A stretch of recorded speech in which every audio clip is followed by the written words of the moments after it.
Are you frustrated with your soloing? Join me today as we learn the not so obvious reasons that your solos may be missing the mark. So stay tuned. Hey, welcome friends to episode 161 of the Play Guitar Podcast. I'm Lee, and this is the podcast that's determined to make you a better guitar player. No matter if you're just starting out, you've been playing for years, this is the show that will help you become the guitarist that you always wanted to be. If you're new here, make sure that you subscribe to the podcast and check out the description for all of the links from the show. Well, how's everybody doing today?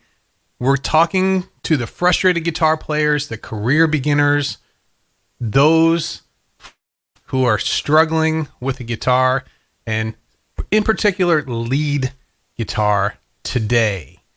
I've got everything lined up. I've got everything organized for the show today, but as I'm pressing these buttons, I'm thinking this topic would be better if we just had a conversation about this. I'm going to start, I've got my outline here. I'm going to start out with my outline, but feel free in the chat to chime in as I go along. We could go in a lot of different directions here. And I think that'll be fun. I think it'll be good. Okay, so let me make one little adjustment here. Check. Oh, that's better. Okay. So let's say hi in the chat first before we get started. Let's see here. Kevin's here. Hey, Kevin. He says, "Is this the class for speed metal solos?" It can be. This applies. Definitely applies. Dean is here. Hey, Dean. How you doing? Jim is here all the way from the other side of the planet. Jim, how you doing, man? Finally getting on a live one. Must be. What time is it there? I don't even know. Let's see here. Let's see. Coke's here first, and he answered. He said, "Because I don't practice soloing enough." Okay, so we're getting into soloing here. Let's get everything going. Okay, so have you ever thought that your solos just didn't sound that good? And don't lie. Of course you did. We all have. It's very frustrating, super frustrating. You're practicing all the time. You're putting the time in.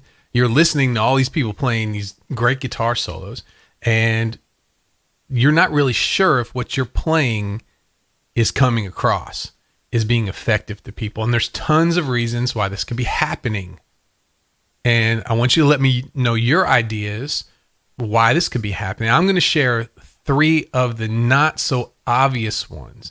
These are the ones where you see the light bulb goes off over someone's head when they go, "Oh, okay, I get it." So these are some of my favorite ways to help this problem.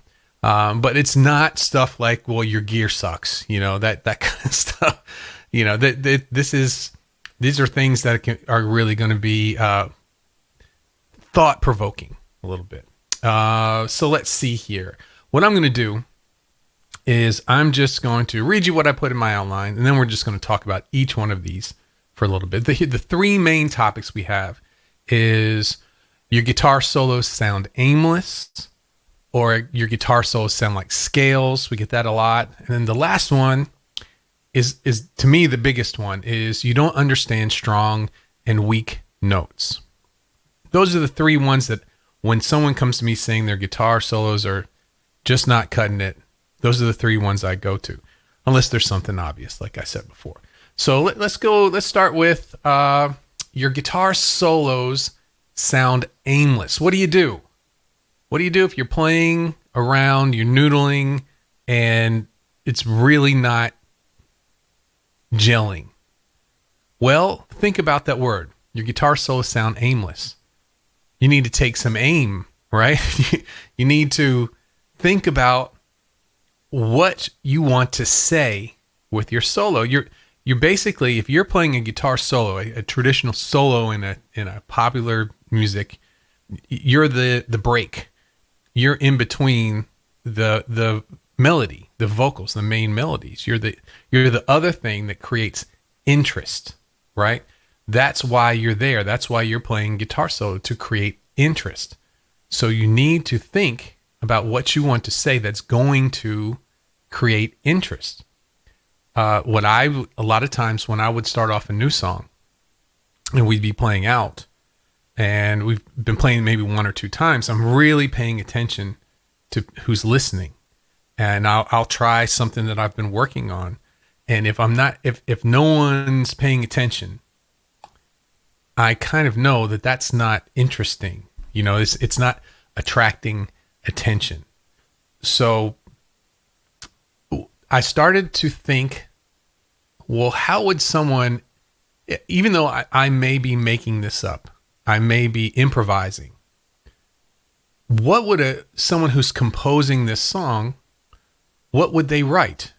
What at this part of the song, what would really get the most attention?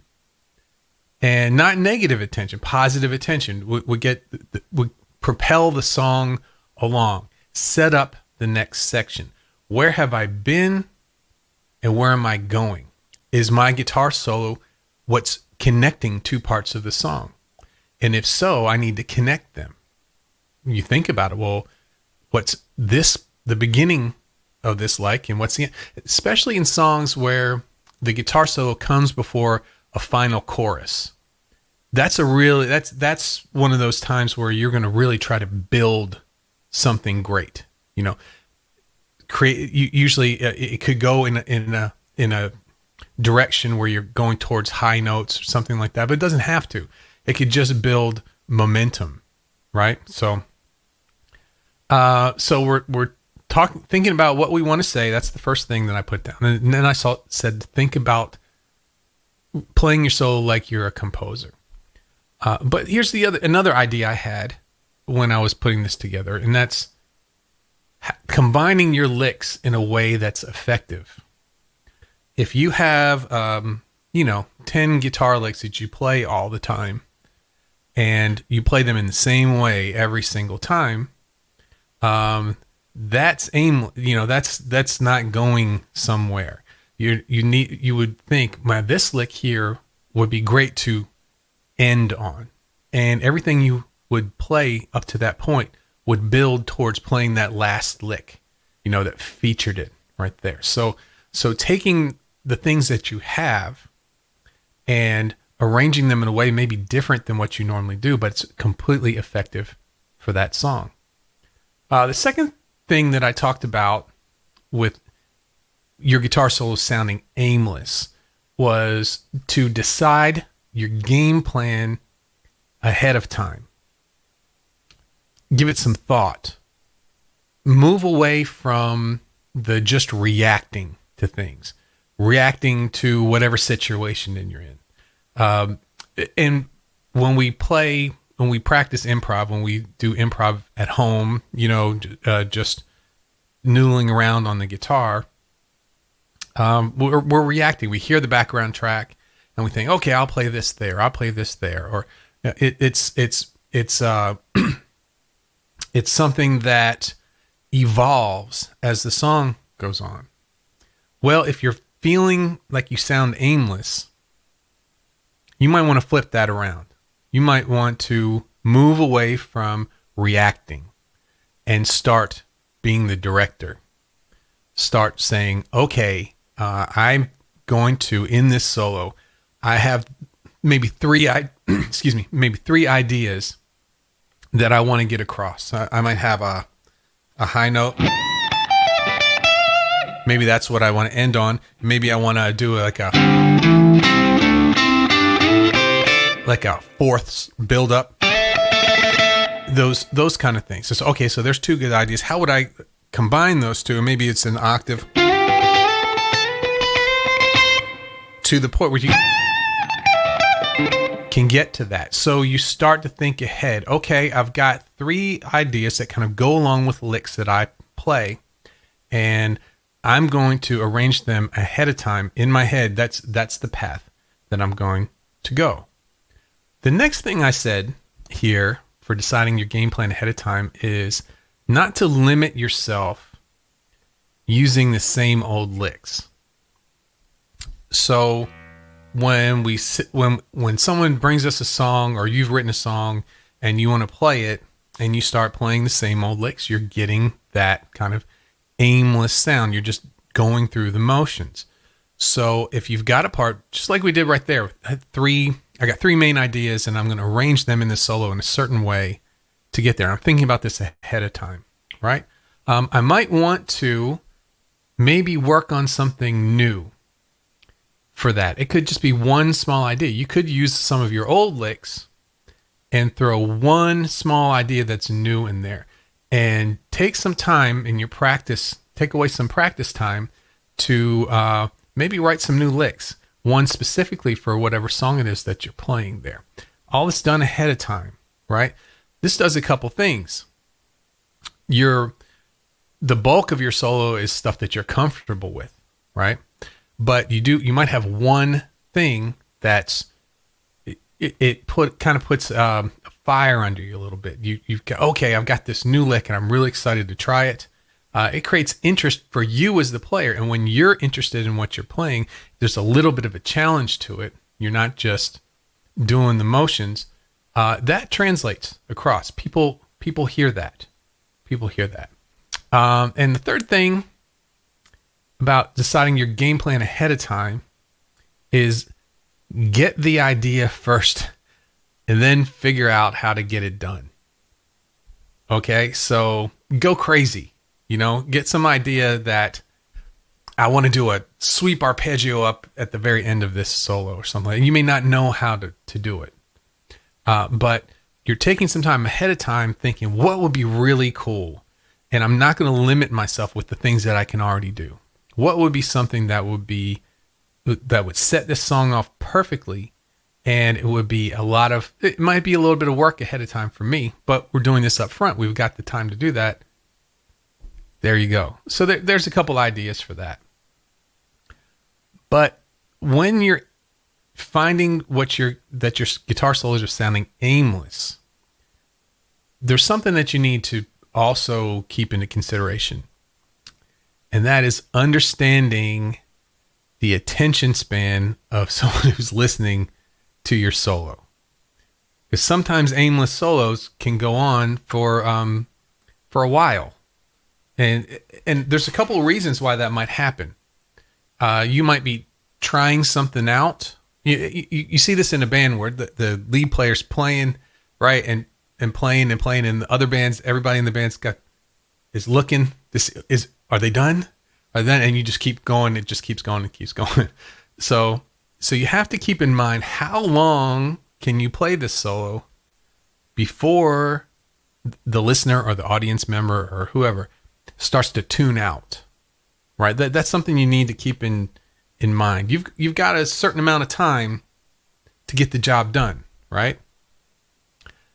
So once you have those boundaries, okay, this is going to be 8 bars. This is going to be 16 bars, right? You know how long it is. Then you have to find out, well, what can I do that creates interest in this solo in that amount of time?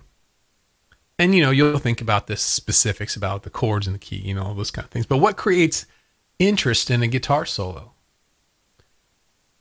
And, that's different for everybody. When you just pick 3 of your favorite guitar players, what makes one of them interesting is not the same as what the other one does. So it's different for everybody. So what in my style makes a guitar solo interesting? And that's something that you could record a lot, those kind of things. And let's see here. The last thing that I thought about with making your guitar solos not sound aimless anymore and understanding the attention span of the listener, the last thing I put down was ask yourself, am I being too repetitive? That's another problem that a lot of people have, especially with aimless soloing, kind of noodling, doing the same thing over and over again. If you find yourself, now some repetition is good, especially when it's placed correctly. But if you're playing in the same pattern and playing the same notes in the same order over and over again, that's a good way for people to tune out as well. So that's the first section. The first section I came up with. What do you guys think about that? Have you guys ever decided, well, what I'm playing is a little bit aimless. I don't really know, have a focus to what I'm playing. And what had you ever figured out a way to get past that yourself? Or is it something that just happened over time? I'd be interested in that. Let's see here. Let's see who's popped in since we, Jim said it's 6 a.m. Okay. Well, I guess getting up early there. That's right. Chris is here. Hey, Chris. Good to see you. Good to see you. Okay. So we're trying to make these guitar solos sound a little bit better. My second section was your guitar solos sound like scales. Now, if I had a nickel, every time I heard that, I'd have a lot of nickels, right? This is very common, especially for intermediate players who are just starting to learn how to play. And let's talk a little bit about that. You're going up and going down, right? That's basically what we got. We got going up and going down. And that's the part of playing that makes it sound like you're practicing, like you're going up the scales. Always going up and then working your way back down again, and going up and working your way back down again, and going up. It's already, just me saying it, it's already kind of getting me, right? It's almost a seasick feeling. Not all melodies always go straight up the scale. I would say most good melodies don't exactly do that, right? We've got to learn these scales somehow. And the best way to learn these scales is to run them, go up and down the scale. You're starting to get that in your head, but at some point you have to flip a switch and you have to go, okay, I got them. I know them now. Now I got to use these things, and using them is very different than just running scales up and down. Take a listen to your favorite melodies. Even just learn a measure or two of them, right? Take your favorite part and just loop it, or slow it down on YouTube. You can do that. Hit the little, when you watch it on YouTube, hit the little gear icon and hit speed and go to 0.5, slow it down a lot and figure those notes out and figure out, well, what scale, what key are they in? What scale are they playing? Well, that's not going straight up and down the scale. It's something that's really worth your time to do. And you don't have to do it all the time, but there's a lot of things to be learned from the music that you listen to. A ton of things to learn. Some people would say that's all you need. Just pick apart the stuff that you like and figure out how much of that translates to your own playing. Let's see here. Mark's here. Hey, Mark. Mark says, I'm not good enough to bore anyone from playing on the stage yet. Okay. Well, we're thinking it ahead of time, okay? Because this is common.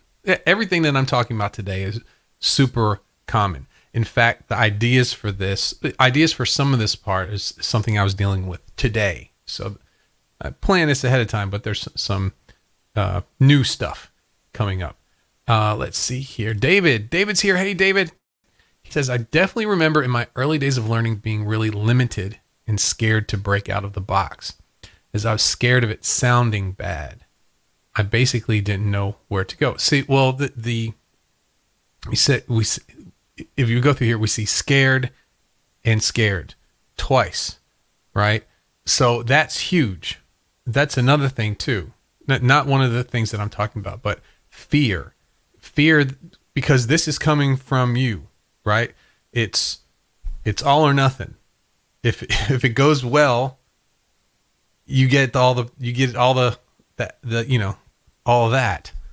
But if it doesn't go well, yeah, that's where it's going. And hey, man, I've been on both sides of it, and especially on the early days where you're learning this stuff, you think you've got it, but you don't have those hours in those experiences where you've tried it and it worked yet. So being scared to break out of the box because you didn't want to sound bad. So yeah, so you're playing the very limited things, and breaking out of the box, that's living on the edge a little bit, right? So I hope one of the things that I hope I've been able to do with the podcast is to encourage people to take some chances, but back that up with the daily practicing routine. So always pushing yourself and getting yourself out there and putting yourself in positions that you're not really comfortable with,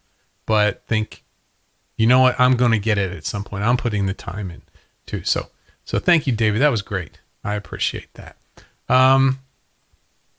So back to the guitar solos sounding like scales.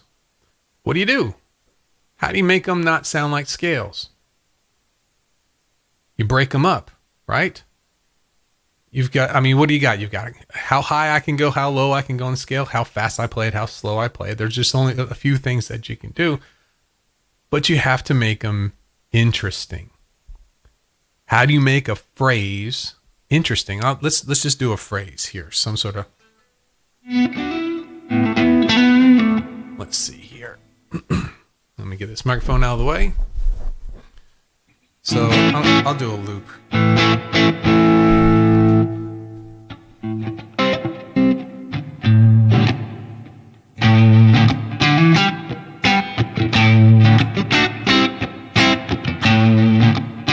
Okay, so there's my background. It's just A.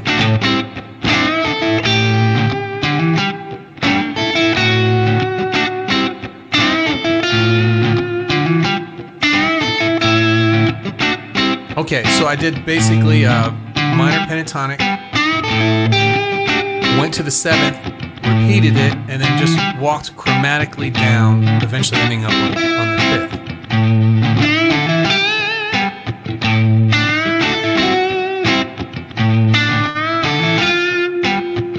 Not particularly the most interesting phrase, right? It's okay. It's got some ideas. It's got space in between the phrases, and we're working our way down, so that's a neat idea. So there's two things that it's got going for it, right? It's broken up nicely into listenable chunks, and it has a line through the licks that's going down, right? So those are the two things it's got. Well, let's see here. In my background, there's a lot going on, right? It's pretty much a bass line with a little chorus. So let's see. For me, where I'm playing this, the first thing I'm going to do is I'm going to say, I'm going to play the whole thing an octave up. Why? Because it was getting lost with all of the strong rhythm guitar.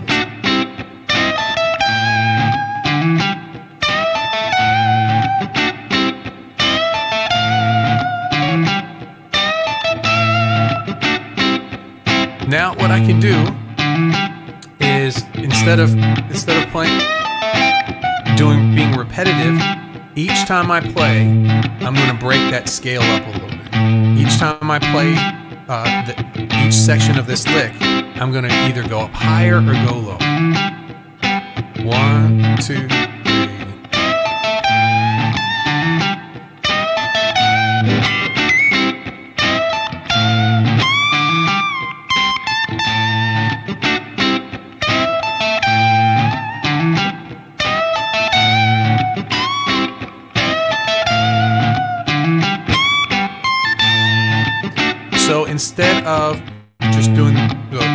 So instead of just repeating the same lick and then having the descending line, I would go up for higher. And I played a little differently both times. I was searching around for something to do, but the idea was in between each phrase, I was ending it differently. I was chopping the scale up. I wasn't just going up the minor pentatonic scale and then doing that descending line. So I'm trying to come up with ideas to break up the scale that I'm playing. So the last thing about breaking up your scales is calling attention to something big. So we talked about thinking ahead of time, right? Making sure that you've got an idea of going there. And when you're just playing your scales and your scale patterns going up and down, it doesn't have a direction. aimless, kind of like the first section. So if you know you have something big that you'd like to play, do that. Build up to that with your scale. One of the things that we're going to talk about in the next section is some devices to use to be able to break these scales up very nicely. And the two devices we're going to talk about are using arpeggios and using sequences. And for those of you who are in coaching, which a lot of folks here are, you're very familiar with arpeggios and sequences, right? That's something I stress all the time because those are, there's so many variables in playing guitar and working your way through these things. And these are two things that you can actually learn, apply them, and you will actually get better. You know, there's not often that you can say, do this and it will help you. You know, a lot of people do this and then maybe it will, maybe you'll get it. These things help right away. So let's talk about them now. So arpeggios. Arpeggios in popular music now aren't quite as popular as they used to be. When I was playing guitar, when I was first learning guitar, that was it. You know, that was the stuff that you're hearing, some crazy arpeggio work in some 80s and early 90s music. Whether it was tasteful or not, that's for history to decide, right? But it was cool, it may be dated, but it was cool stuff. And we were all learning arpeggios back then. Everybody was trying to figure out how those sounds came about. Even if you weren't going to use them all the time, everybody was trying to figure those things out, playing a lot of arpeggios. Now it's not so much. But in the way that in the 80s where people used arpeggios, that's not what I'm talking about. I'm talking about learning arpeggios in your scale patterns. I'm not talking about sweep arpeggios and going crazy, but learning your arpeggios there. If you're playing over a chord,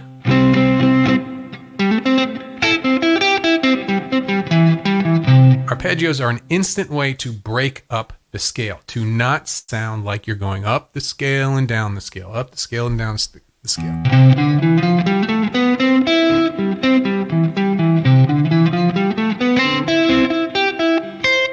So did scale first, then arpeggio. There's arpeggio first.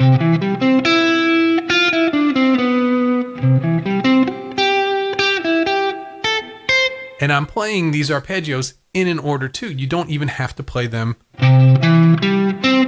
one after another in a row, how they show up in the arpeggio. You can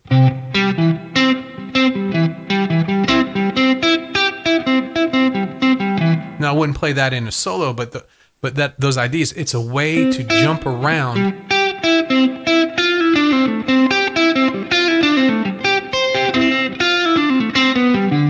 It's a way to jump around your scale patterns, to break them up and feel confident that you're playing some notes that are very strong. And we're going to get into strong and weak notes in a few minutes. So understanding your arpeggios, and we're going to get it. I'm going to hold off on that. I want to talk about sequences first before we really dive into that. So the other way to stop making your solo sound like scales is to play sequences. And what are sequences? Everybody, let's see here. Let's see. Kevin and Jim and Chris, and we all know what sequences are, right? So sequences are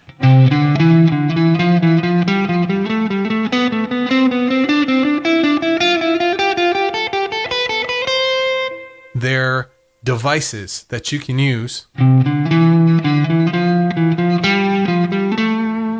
to go up and down the scale, but using a little bit of math, right? You can add a little interest, sound in a lot of really good melodies. You'll hear a lot of sequences, right? So you can sound more melodic, right? By just doing an exercise. Now, the way to use sequences is not to run them like.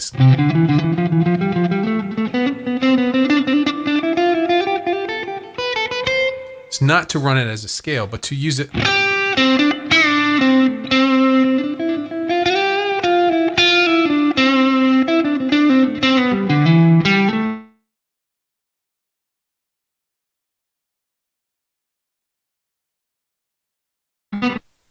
I guess we're back. Look like we've out there for a minute. Yeah, to wait. What I do is I use them like seasoning, to sprinkle a little bit in here, a little bit in there. Adds more interest, adds more melody, and a lot of fun stuff. So sequences was the other thing I want to get to. That's our second section. Let's go back to the chat for a little bit.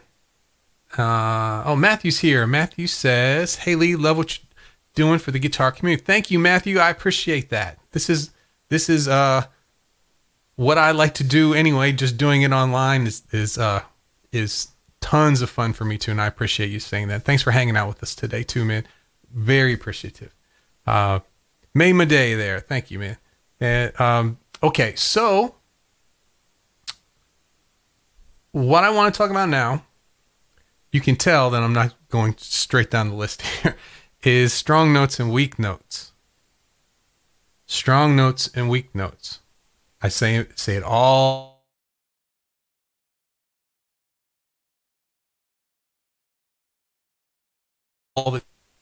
I'm back. This is the frustrated guitar stepping stone to the next stage of their playing. Strong notes and weak notes. Why does this happen? Well, it happens because of something good. Something that we all discover early on. Do you remember when you discovered that, if I play an A scale, in a song in the key of A, it works. Let's just take a blues, for example. So you play your A blues.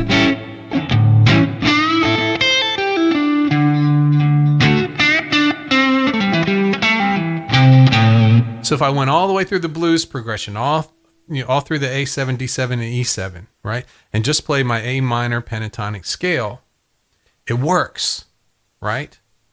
The notes match. I remember being very excited when I figured that part out. This is some good stuff. I can play this as long as I know what note to start on. I'm good. I'm going through this song and I've got notes to play and I can make some stuff up. Really cool stuff. Problem is, at some point, that doesn't work as well as it did when you first learned it. Your ears will start to develop and you'll start to hear certain things. What are those things? Well, let's just see here. It's called playing to the key, right? And once you get in the ballpark, then your ear starts developing. You realize that some of the notes that you land on, that you think should be awesome, don't sound that great in certain places in your chord progression. So you're playing along.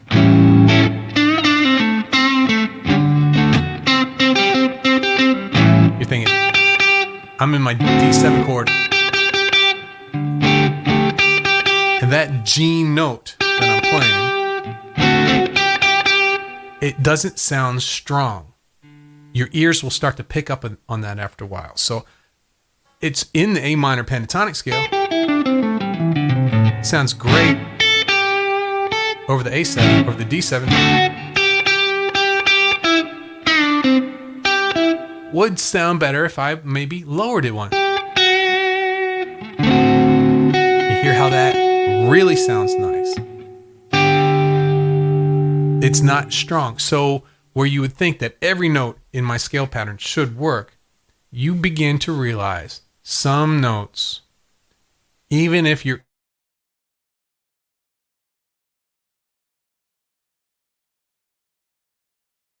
right, some notes work better than right? So your thinking starts to change from playing to the key. The next step is playing to the chord. And a lot of people don't want to do that. Why is that? Because that takes some work. It takes some time to really play to the chord. In our 204 level, basically what the 204 level is, we use the major pentatonic scale. And we go each week we have a different key signature and a different style of music. And we use that major pentatonic scale in all of these different instances. Now, the major pentatonic scale, whenever I play it over a chord progression, some sort of song that it should fit on, there's usually always one or two places where it just doesn't sound quite right, or it could sound stronger. And what we start thinking about is, okay, well, we'll keep with that idea with playing to the key. But when we'll think ahead and we'll find, well, what chord, and how we do it is we figure out the arpeggio notes for each of the chords there. Which one of those chords does the arpeggio notes they're not in our scale pattern that we're using, right? Some notes that are outside of that, especially for pentatonics, outside of that pentatonic scale, that when this chord is playing, that could be a really strong note.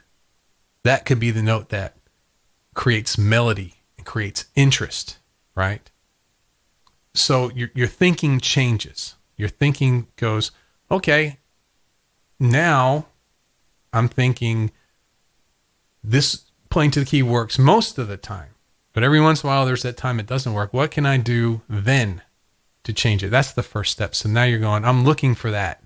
I'm looking for that chord, right? So that one chord where I can do something a little bit different.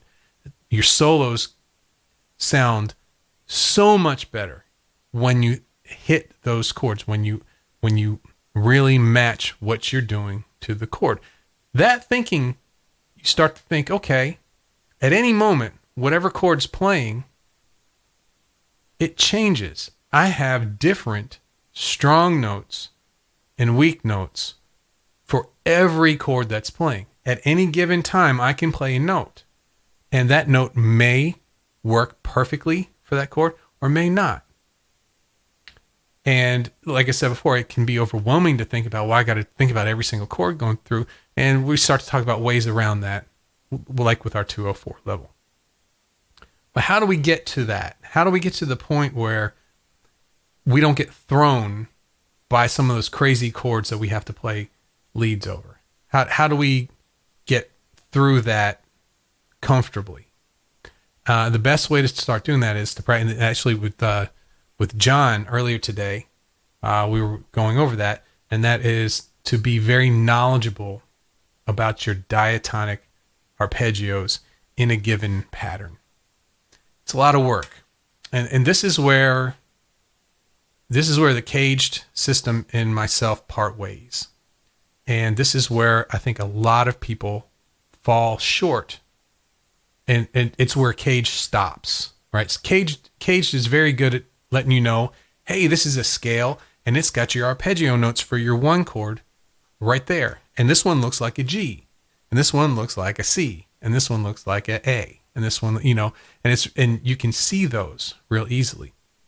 The problem is there's not many songs that I've played, probably less than 5 that I've had to play that have just had one chord. Most of them were funk songs. Right? That just had one chord through the whole song. The vast majority of songs that you're going to play or learn have different chords in them. And so every time a chord changes, your strong notes and weak notes change. Strong notes are your chord notes, your arpeggio notes. Weak notes are everything else in the scale for that key. Okay? So understanding, and we'll talk more about, I'm thinking about some diatonic exercises to make this easy for everybody else. I don't know. I'm working on that right now. So that's a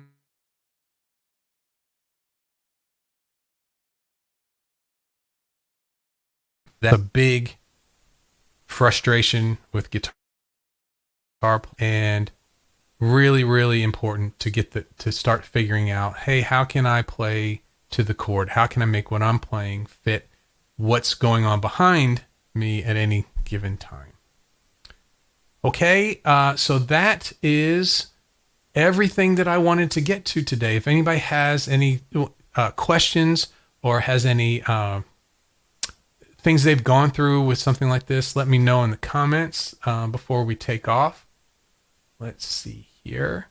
I did want to mention freeblueslesson.com. That's my 6 steps to getting your blues soloing together. If you haven't signed up for that, I would suggest that you do, because now you're not just getting the free blues lesson course, you're also getting the tabs to every month of our licks that are on the podcast right there. That's where I'm keeping all of them.